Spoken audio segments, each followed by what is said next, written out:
For nearly 7 years, critics of the Walt Disney Company have been trying to convince the courts that the studio headquarters in Burbank is polluting the immediate neighborhood with a dangerous chemical. An LA Superior Court judge has finally ruled there is no admissible evidence to support this charge. None. But one of the neighbors who sued Disney believes too many questions remain unanswered about the studio's past practices. We should have been able to go way back. You need to find out what's wrong. Former Disney horse trainer Dennis Weisenbaugh has seen some of his neighbors die from strange illnesses over the years. 3 of his own horses succumbed to a rare disease and had to be euthanized. They were in so much pain. This happens with people. It ends up with cancer. They end up with rashes.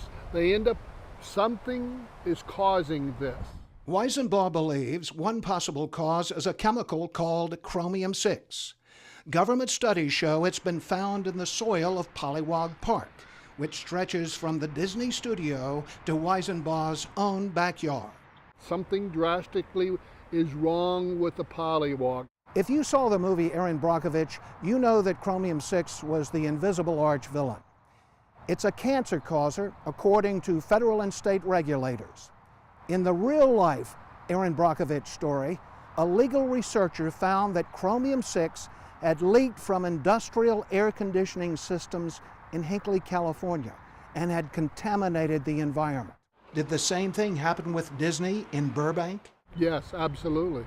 Weisenbaugh argued in court that Disney once used chromium-6 in its cooling systems and flushed it into local streets and storm drains and into Pollywog Park. Judge Laura Ellison ruled there's no proof for any of this, but she did not dispute government reports showing unexplained traces of chromium-6 in the neighborhood.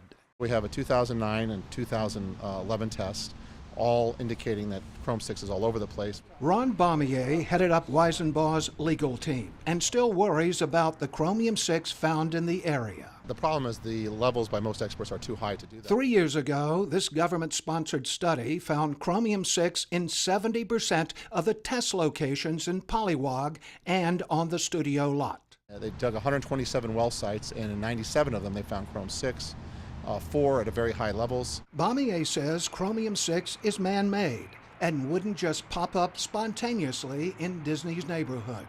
Additionally, the chromium-6 is on their property. Disney's lead attorney, Kirk Wilkinson, declined to be interviewed. But in court, he argued that the contamination found in the Disney area could have come from many other sources, including freeway traffic, the nearby NBC studios, or St. Joseph's Hospital. He noted that no government agency has held Disney responsible for any of the contamination. He also denied that Disney had ever used any chromium-6 in its cooling systems or dumped it into Pollywog.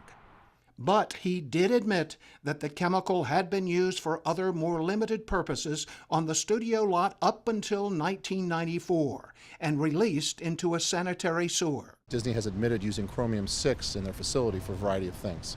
Films, mostly to protect film.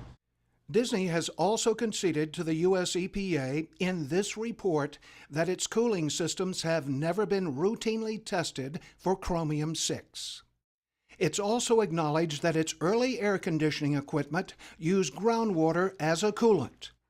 Groundwater drawn from underground natural sources that regulators now know is contaminated with chromium-6 and other chemicals. Did some of that contamination slip accidentally into Disney's early cooling system, then leak back into the environment? I definitely feel that something happened there, yes.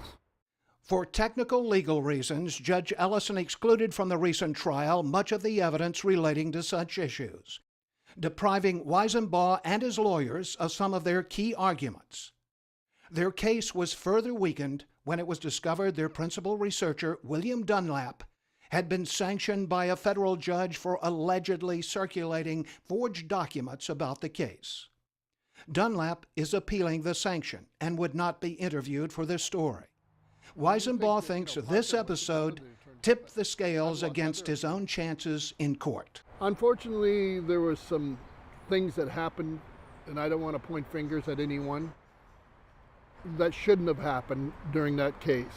But that's not the end of the story. 2 weeks after the trial, state health officials adopted their first enforceable standard for chromium-6, a new maximum contaminant level. It had never existed before, and no such level, no such threshold exists anywhere in the nation but California. The new standard has not been used to measure contamination in the Disney neighborhood.